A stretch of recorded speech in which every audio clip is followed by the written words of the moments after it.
As you know by now, tens and thousands of people are losing their job at Amazon. But I'd like to remind you of something. Last year, I used colonizer-free astrology to outline that this would happen, but it will not be unique to Amazon. My point is the following. Astrologically, we are in the downfall of colonialism.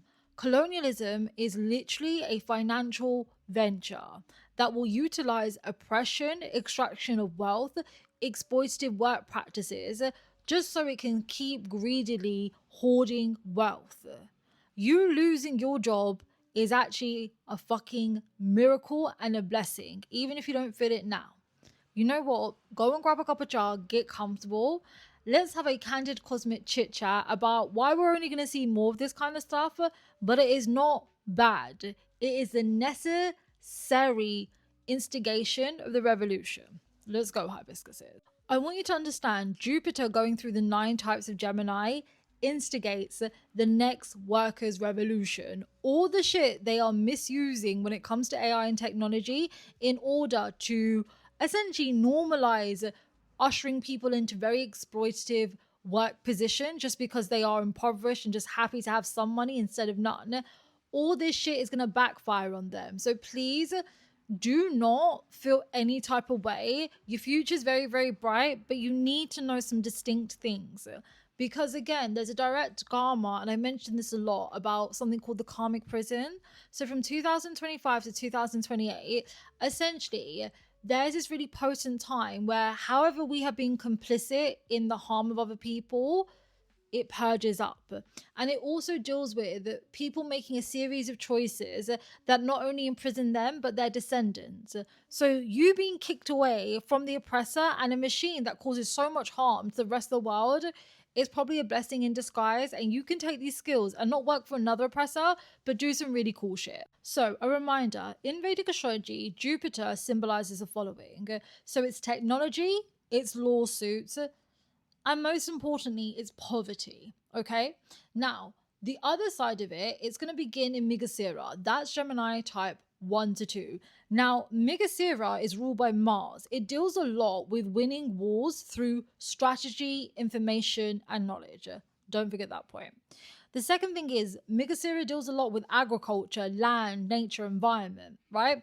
And thirdly, Mrigasira, if it really goes quite haywire, deals with mindlessly searching for something, and in pursuit of searching or wanting that thing, you create a lot of damage, right? I am telling you now, the path that these oppressors are going when it comes to AI is a part of their downfall. It is a really big blessing that you are not wrapped in their downfall. And it's only around the corner. So, Ketu, a planet which literally symbolizes imprisonment, bankruptcy, essentially karmic reinforcement. It fucks up a lot of shit if someone's been dodgy. That's going to be in the 9 types of Gemini from 2028 to 2030. Think about the timeline that's happening at the moment. This is my first prediction of what's going to happen, right? When Gaethel goes through the 9 types of Gemini, you are going to see these companies that rolled out AI become bankrupt. And it's going to be for so many different reasons. One, the shit did not work the way they thought it would. Number 2, it's going to create a lot of lawsuits or a lot of incompetencies that create other kind of dramas. And essentially it starts to drain the companies. And even then, I think there will be something that's illegal in actually how the technology is function. And it will only take 2 or 3 people to catch it. And then you have a whole other catastrophe, right? So again, look at it from a wider lens. Astrologically, we're in the downfall of colonialism. If colonialism is simply a financial venture, then divine justice would be whatever path the oppressor takes to make money no longer functions. In fact, it's prone to malfunctioning. Now I want to focus on Mrigasira symbolizing agriculture. I need you to understand that it's all a facade. I'm someone who used to work in technologies. These companies are actually not worth anything. A lot of them are on the brink of destroying economies. They are scrambling to find chips. They are scrambling to find resources. They essentially, do you know the reason they're trying to wage wars and create a lot of shit in other countries out again? Because those countries have basically like minerals, resources, textile. It's all the shit they need to prosper. But because, again, astrologically, we're in the downfall of colonialism, the oppressor, any company of the oppressor, any output that's associated to the oppressor will not be successful or prosperous. So the other thing I want to warn you about, and I know we're going to talk about this a lot more in the coming months, but all this AI is going to create irreversible climate disasters. So at the moment, across like England, all parts of Europe, different parts of North America, because the tech bros and all those fucking fascists and oppressors can't get land in what they deem to be third world countries anymore, because those governments are getting stronger, right? And they're saying you're not using us and fucking up our people. They're going to create their data centers, which aka poison land, will create food shortages, will poison people. Think about it. They are dialing up on the AI. Yeah? You're going to need nature, environment, water, resources, labor to run that fucking AI. Yeah? These fuckers are going to create disasters on your doorstep. I promise you, you're going to be really fucking happy you don't work for them. Chaos is not in vain, right? Don't forget, Migasira deals with winning a war through knowledge and strategy. Let them fuck up. Let them burn themselves, because this will instigate a big civil unrest. So in our community, our astrology is a religious practice, but a great war is meant to play out from the second we get into the 2030s. But it creates this domino effect that a lot is going to go, but it's going to be good because it's all aligned with oppression. And once one falls, the others collapse. And I cannot emphasize this enough. There's so much shit that we use in our day-to-day that is using slavery, that is using and abusing people's lands. Like, the reason we're in the downfall of colonialism is because they didn't go anywhere, hibiscus is.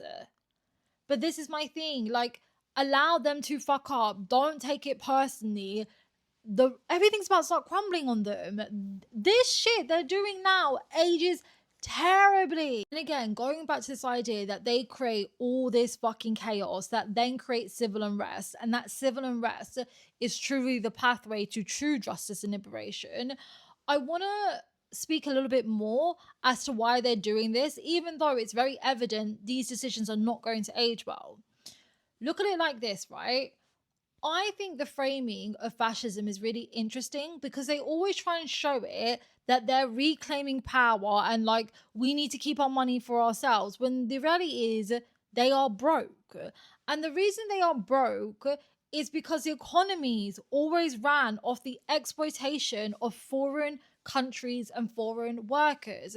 And what you may not know is over the last like decade or so, essentially they haven't been able to exploit it the way that they used to. So it's decreased them. And a lot of Western countries owe insane figures that I don't even know how to put into words to foreign countries.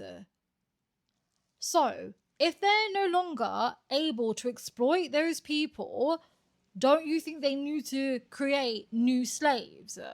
Don't you think it would make a lot of sense to scare people into thinking jobs no longer exist, you're really replaceable, ride the wave, and then draw you back in so you accept really shitty circumstances? And may I remind you, I've done so many videos talking about the Great Depression 2.0. The economic collapse that's about to come is gonna be diabolical, but it's all structured by that greed. And it's the shit, again, that lights the fire in people's heart to lead a workers' revolution. But this is the main message that I want to put across. Don't go and work for another oppressor.